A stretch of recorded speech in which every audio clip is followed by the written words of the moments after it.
Kuya Fongs ulit tayo. At kasama natin ngayon ang motor ni Suzuki na nasa mid-range street sport bike category, si Suzuki Gixxer SF250. Ano naman kaya ang meron dito sa motor na to? I-check na nga natin yung kanyang specs and also the price. Last time guys, nandito tayo kay Suzuki na vlog natin si Gixxer na 150cc. And ito nga si Gixxer SF250. Let's start sa kanyang color variant.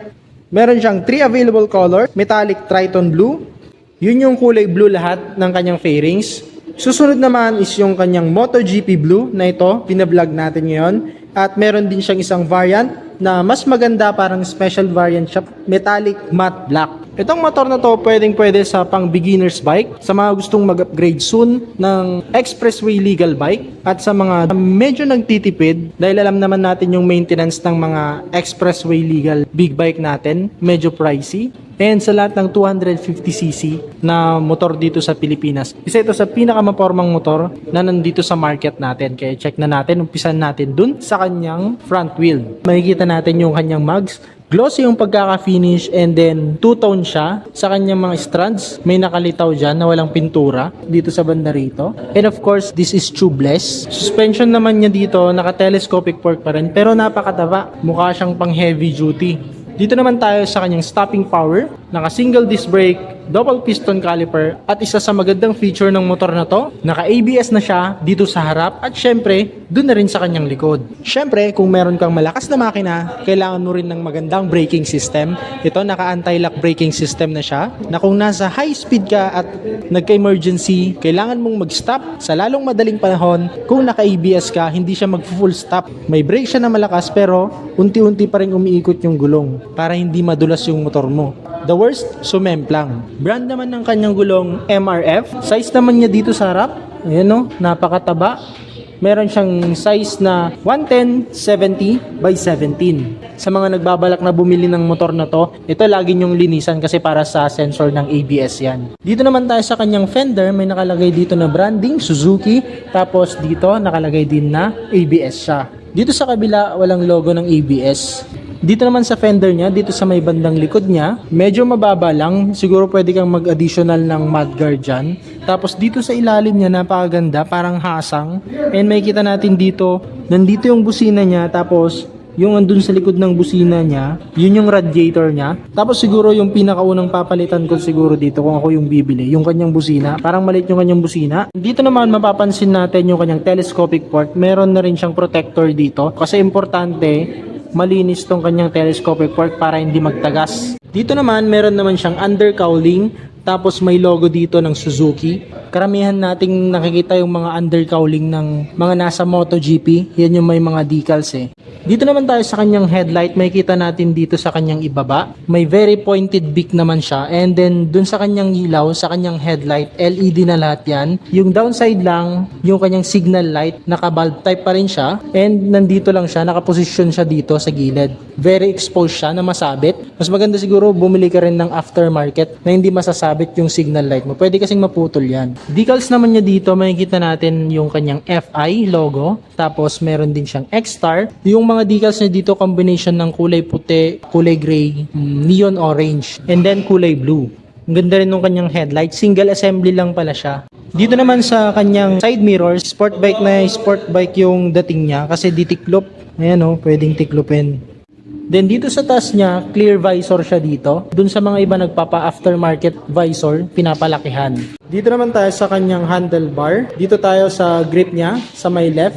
Gusto ko to kasi medyo manipis lang yung pagka-round nung kanyang grip. Tapos dito sa end niya, bakal. Tapos may kulay na siya, kulay itim. May kita nating buttons dito. Itong sa harap, meron din siyang passing light. And then yung kanyang dimmer, meron din siya turning lights button. And yung kanyang busina. Dito naman sa kabila, kill switch, very important to pag ganitong sport bike kasi in case na ma-outbalance ka kasi medyo mabigat, ayan, pwede mo siyang i-kill switch para hindi umikot yung gulong mo sa likod.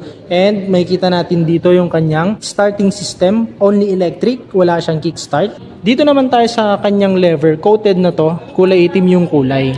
Ito naman yung kanyang meter panel. Meron dito yung buttons for adjust, select. Kita rin natin dito yung light indicator niya. Meron siyang temperature check, yung ABS. Tapos magkabilaan, meron siyang turning lights indicator, check engine, kung naka-neutral, saka high beam indicator. Dito naman sa gitna, parang ito yung RPM gauge niya, kung nasagad mo na yung RPM niya. Kita rin natin dito yung oras niya, RPM, at saka yung kanyang odometer. Dito naman sa kanyang susian or yung kanyang ignition, naka-mechanical pa rin siya.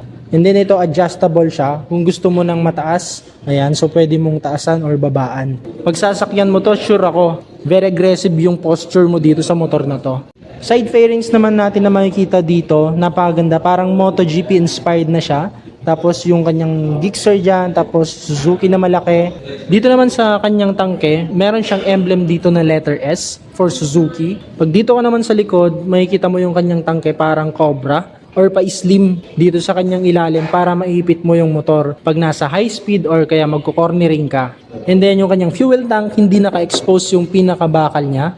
Okay naman yun para hindi ka lawangin. Kung matumba ka o kaya magasgas mo tong kanyang tangke, replaceable siya kasi plastic lang. For the color naman, napakaganda ng paint job niya. May kita mo siya glossy, tapos may mga maliliit na glitters, parang kumikintab-kintab siya pag tinatamaan siya ng liwanag. Fuel cap naman niya, meron din ditong lock. Ayan, para pag umulan, hindi agad papasok dito or hindi papasukan ng tubig yung tangke niya. Ayan, so pwede mo siyang ilak. Sa fuel tank capacity nito, napakalaki na rin. Meron siyang 12 liters fuel tank capacity sa fuel consumption nito. Naglalaro sa 35 to 36 kilometers per liter.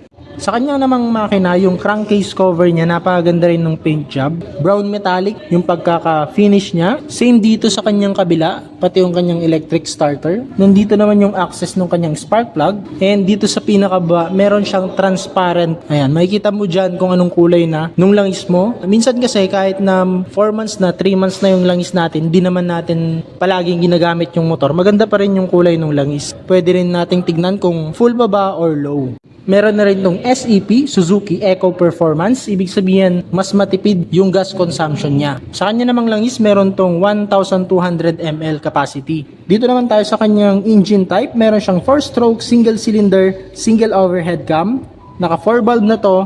Syempre, fuel injected, saka naka oil cooled. Doon naman sa kanyang gear shifting, meron siyang 6-speed. Pag-usapan naman natin yung kanyang maximum power, meron siyang 19.49 kilowatt at 9,300 RPM. For the price comparison naman or sa kanyang price range, meron si MT-15. Meron siyang 14.2 kilowatt. Doon naman sa Honda, meron si CBR 150R. Meron siyang 12 kilowatt at 9,000 RPM na mas malakas talaga si Gixxer. For the torque naman, meron siyang 22.2 Newton meter at 7,500 RPM. Comparison naman sa ibang motor, dun sa kanyang presyo, regardless dun sa kanyang CC, si CBR 150R meron lang 13.7 Newton meter, si MT-15 meron lang 14.7 Newton meter.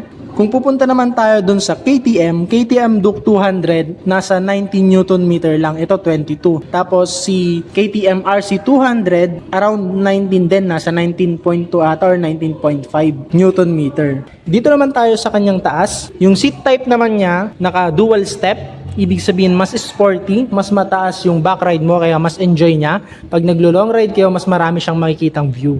Suspension naman niya dito sa kanyang likod, naka monoshock, and parang naka aftermarket na yung kanyang suspension. Kulay puti yung kanyang spring. Braking power naman dito sa likod, naka disc brake pa rin, single piston caliper, at naka ABS. Dito naman tayo sa kanyang pipe, naka stainless design na siya. Ito, meron din siyang very sharp na heat protector.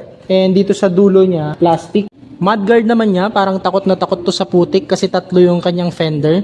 Dito meron sa baba, meron din doon sa malapit sa kanyang suspension, and yung pinaka fender niya dito sa kanyang likod na lalagyanan ng plaka. Decals naman niya dito, ito yung 250, tapos napakaganda rin nung kulay. Para siyang naka-highlight yung kanyang grab bar dito sa likod. Ito naman yung itsura nung kanyang tail light, para siyang cyclop, no? Tapos LED na yan, kaya nga lang yung kanyang signal lights, naka-bulb pa rin yan. Napakalapad pa rin niya dito sa kanyang likod kasi ang width nito is 805mm. Size naman ng kanyang gulong, 150 by 60 by 17. Yan, napakalapad talaga. And then meron na rin siyang chain protector dyan. Tapos yung size nung kanyang sprocket parang 40 teeth yung nakita natin dyan. And then side stand na lang yung meron sa kanya. Wala na talaga siyang center stand. Kumusta naman kaya yung posture natin na 5.6 dito sa motor na to? Check natin.